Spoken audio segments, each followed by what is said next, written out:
السلام علیکم ورحمۃ اللہ وبرکاتہ۔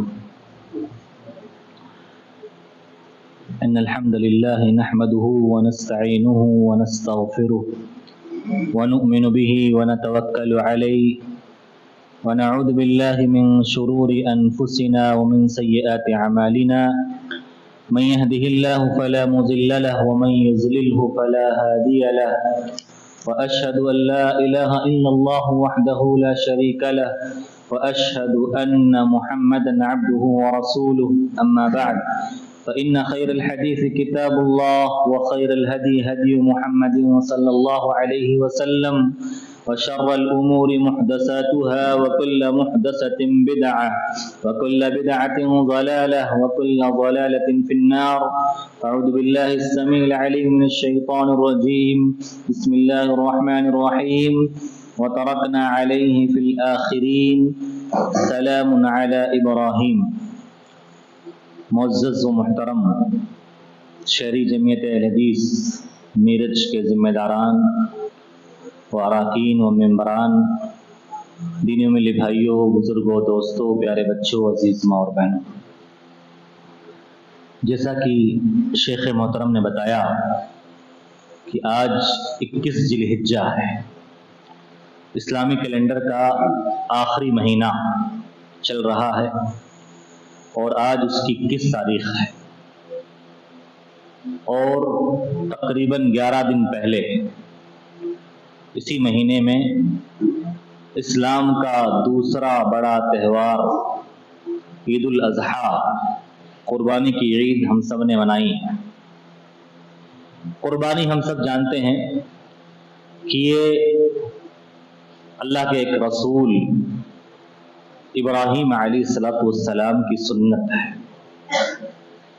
ابراہیم علیہ السلام کی زندگی میں ہم دیکھیں تو بہت ساری ان کی خوبیاں تھیں، ان کی صفات تھی، ان کے اندر ایسی باتیں تھیں جو کسی اور میں نہیں پائی جاتی تھی۔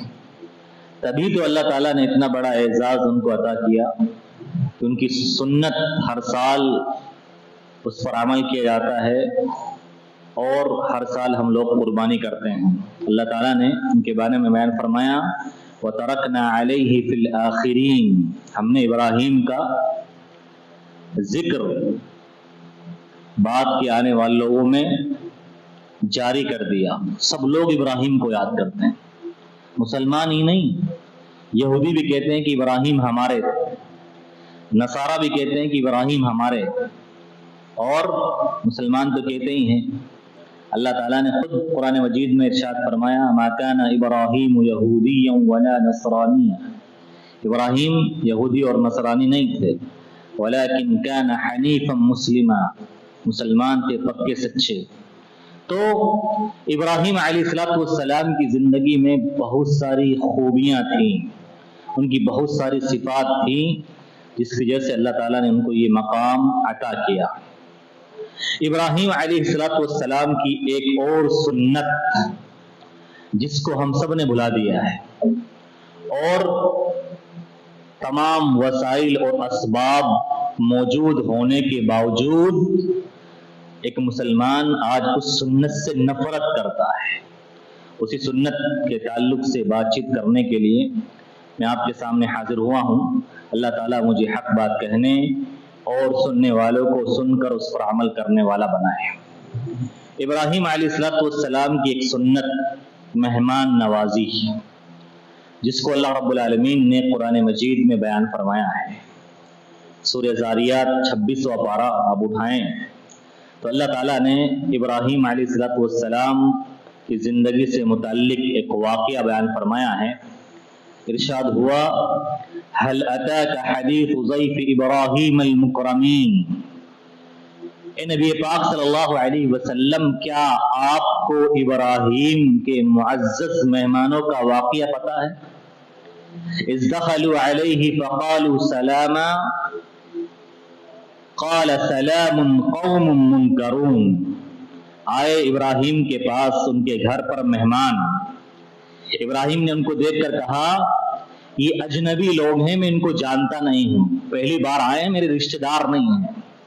فراغ الى اہلہ فجاء بعجل سمین، گئے فوراً ایک جانور موٹا تازہ ذبح کیا، اس کو بھونا اور مہمانوں کی خدمت میں لا کر رکھ دیا۔ فقربہ الیہم قال الا تأکلون، اور کہا مہمانوں سے کھاتے کیوں نہیں، کھاؤ اس کو۔ تو مہمانوں نے کھایا نہیں۔ فأوجس منهم خیفة قالوا لا تخف وبشروه بغلام علیم، ابراہیم کو ڈر محسوس ہوا کہ یہ کھا بھی نہیں رہے ہیں، ہو سکتا ہے میرے ساتھ کوئی برائی کا ارادہ رکھ کر آئے ہوں۔ تو فرشتوں نے ان کو تسلی دی اور کہا کہ ہم انسان نہیں ہیں، ہم انسانی شکل میں فرشتے ہیں، ہمیں کھانے کی ضرورت نہیں ہے، ہم کسی اور چیز کی بشارت دینے کے لیے تمہیں آئے ہیں۔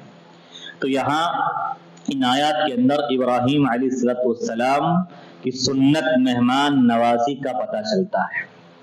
مہمان نوازی میرے بھائیوں ہمیشہ سے ہی شریف لوگوں کی عادت اور خوبی رہی ہے۔ مہمان نوازی اس بات کی دلیل ہے کہ آپ خاندانی ہیں۔ اگر آپ گھر آئے مہمان کی عزت کرتے ہیں، اس کی تکریم کرتے ہیں، اس کو کھانا کھلاتے ہیں، یہ اس بات کی دلیل ہے کہ اللہ تعالیٰ نے آپ کو مالدار دل دیا ہے، آپ دل کے بڑے مالدار ہیں۔ اگرچہ آپ کے پاس پیسے نہ ہوں لیکن گھر آئے مہمان کی عزت اور تکریم کرتے ہیں تو اللہ نے آپ کو مالدار ترین بنایا ہے، مالدار انسان بنایا ہے، کیونکہ آپ دل کے مالدار ہیں۔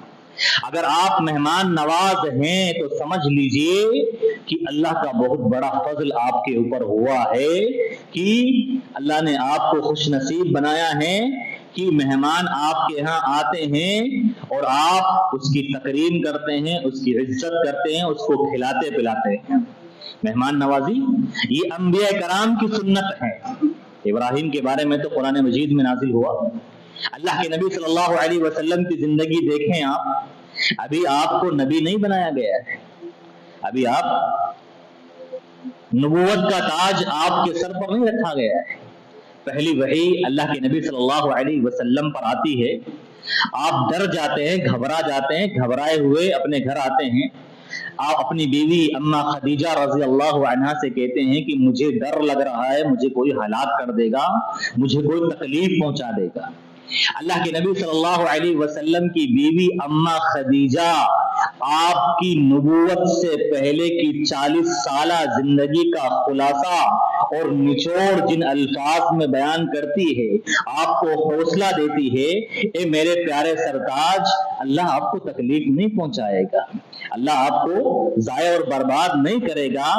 آپ کا کردار تو دیکھیے، آپ کی خوبی تو دیکھیے، انک لتصل الرحم وتقری الضیف وتقسب المعدوم وتحمل الکل، اے میرے سرتاج، آپ تو رشتہ داری جوڑتے ہیں، تعلقات ختم نہیں کرتے، آپ رشتہ داری جوڑتے ہیں، آپ تو بے سہاروں کا سہارا ہیں، آپ پریشان حال لوگوں کے مددگار بنتے ہیں، اور آپ بڑے مہمان نواز ہیں، اللہ آپ کو ضائع اور برباد نہیں کرے گا، کوئی آپ کو مصیبت اور تکلیف نہیں پہنچا سکتا۔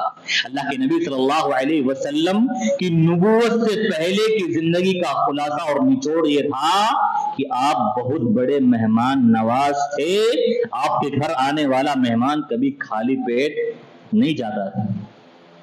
مسلمانوں نے آج اس سنت کو بالکل حقیر اور کمتر سمجھا ہے، اور مہمانوں کو لوگ بوجھ سمجھتے ہیں، مصیبت سمجھتے ہیں، اور دور کی سلام، بس مسجد میں کوئی دکھ گیا نیا آدمی، سلام کے ٹلی ہو جاؤ ورنہ مصیبت گلے پڑ جائے گی، گھر لے کے کچھ کھلانا پڑے گا۔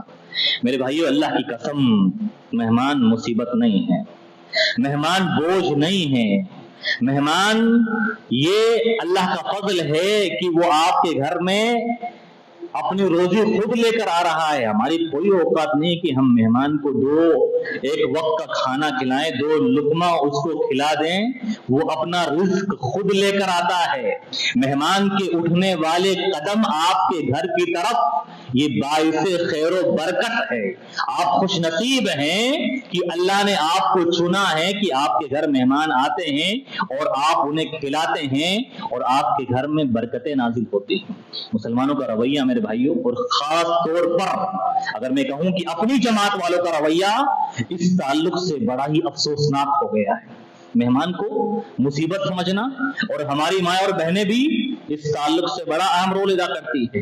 کوئی مہمان کو لے کر چلا جائے اور بتائے نا عبد الرحمان کے ابا تم پاگل ہو گئے ہو کیا، بتاتے بھی نہیں ہو اور ہر کسی کو بلا کر لے آتے ہو. ہم نے اپنی ماں اور بہنوں کی ٹریننگ اور تربیت اسی انداز سے کی ہے کہ ان کو بھی مہمان بڑا عجیب لگتا ہے، مصیبت لگتا ہے، زحمت لگتا ہے. آج تو سنڈے کا دن ہے، صبح سے شام تک ہمارے آرام کا دن ہے، اور آج تم مہمان کو اٹھا کر لے جائے.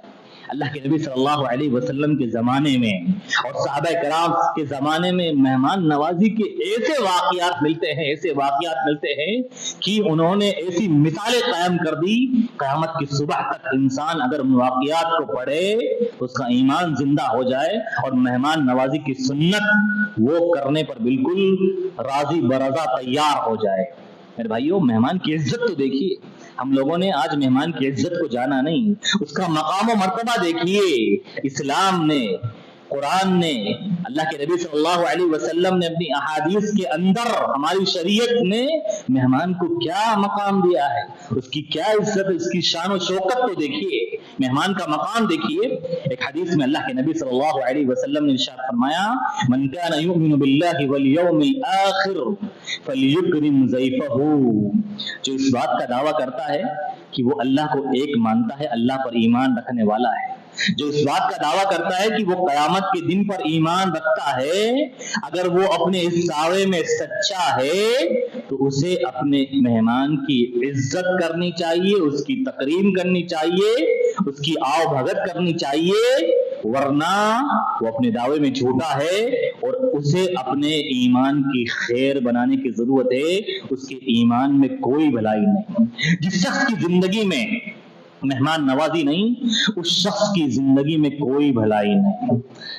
معاشرے کا سب سے اچھا انسان وہ گردانا جاتا ہے جو مہمان نواز ہوا کرتا ہے. ہمارے اسلام نے تو مہمان نوازی کو اور مہمان کی شان و شوکت کو اس انداز میں بلند کیا ہے.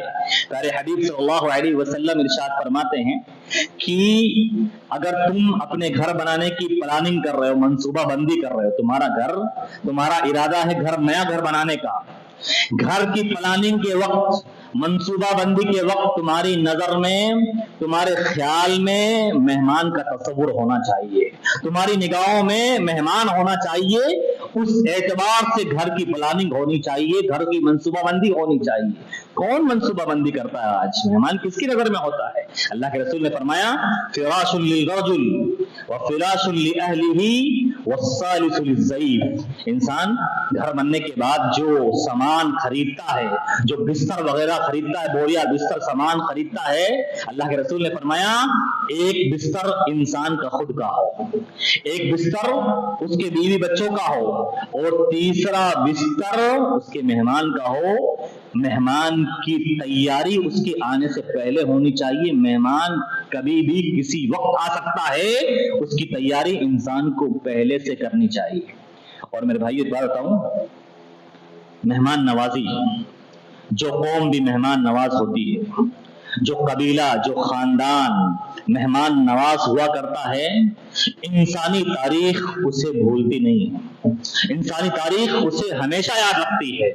جو انسان بھی مہمان نواز ہوتا ہے، اگرچہ وہ مر جاتا ہے لیکن لوگوں کے دلوں میں وہ زندہ رہتا ہے. لوگ اسے یاد کرتے مرنے کے بعد بھی، فلاں چلا گیا، بڑا مہمان نواز ہوا کرتا تھا، مہمانوں کی بڑی عزت کیا کرتا تھا، کبھی مہمانوں کو بوجھ اور مصیبت نہیں سمجھا سکتا.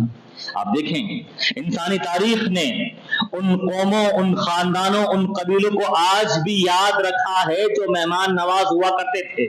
عرب، اہل عرب، ان کی مہمان نوازی ہم لوگ کچھ بھی نہیں ہے. اور آج بھی جو لوگ حج اور عمرہ کرنے جاتے ہیں، دیکھیں کس طرح سے وہ مہمان نوازی کرتے ہیں. رمضان میں چلے جائیں، آپ حج کے موقع پر چلے جائیں، زمانے جاہلیت سے لے کر آج تک جو مہمان نوازی عرب کے لوگوں نے دکھائی ہے،